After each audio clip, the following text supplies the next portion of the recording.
आज से 100 साल पहले एक संगठन का जन्म हुआ, राष्ट्रीय स्वयंसेवक संघ। राष्ट्र की सेवा एक बहुत ही गौरवपूर्ण स्वर्णिम पृष्ठ है। व्यक्ति निर्माण से राष्ट्र निर्माण के संकल्प को लेकर के 100 साल तक लक्षावधि स्वयंसेवकों ने मातृभूमि के कल्याण के लिए अपना जीवन समर्पित किया। कल आजादी के दिन पर प्रधानमंत्री नरेंद्र मोदी ने लाल किले से जो भाषण दिया, लोगों को उम्मीद थी कि वो कुछ बड़ी घोषणाएं करेंगे, पर उन्होंने ऐसा कुछ नहीं किया।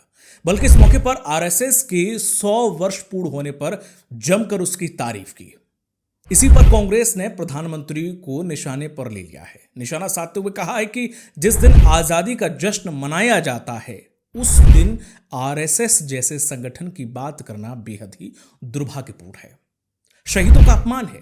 कांग्रेस ने कहा कि यह भाषण शहीदों की स्मृति और आजादी के आंदोलन की भावना का भी अपमान है।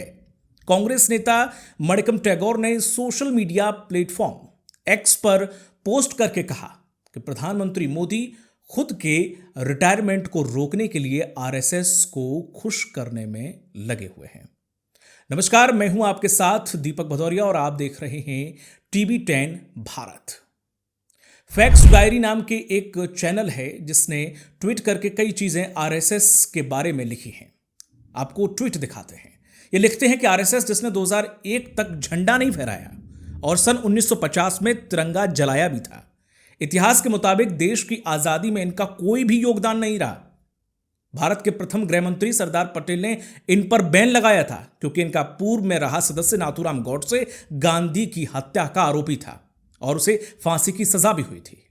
जातिवाद और ब्राह्मण वर्चस्व हमेशा इसमें रहा है। 100 साल में सिर्फ 6 सरसंघचालक हुए, जिनमें से 5 ब्राह्मण और 1 ठाकुर बने। वही एक ट्वीट कांग्रेस प्रवक्ता सुप्रिया सुलेत ने भी किया और वो एक वीडियो साझा करके बीजेपी को आईना दिखाती हैं।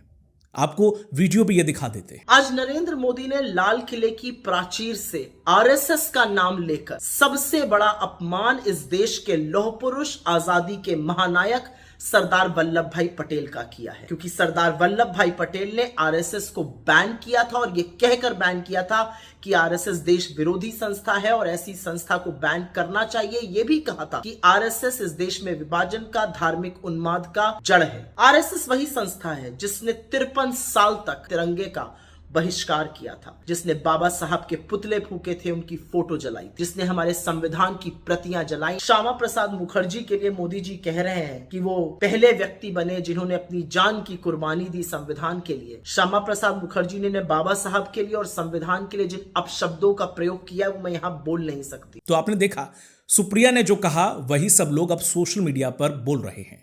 कई लोग एक्स पर ट्वीट करके अपना गुस्सा जाहिर कर रहे हैं।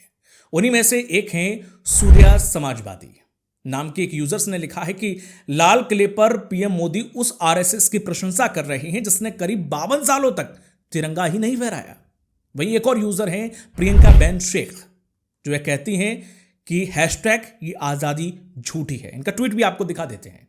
एक और यूजर हैं सत्यम स्वेट, इनका ट्वीट भी बड़ा दिलचस्प है। लिखते हैं कि जो मर्द थे वो जंग में गए, ... वो संग में गए। अब ... का आप खुद मीनिंग निकाल सकते हैं।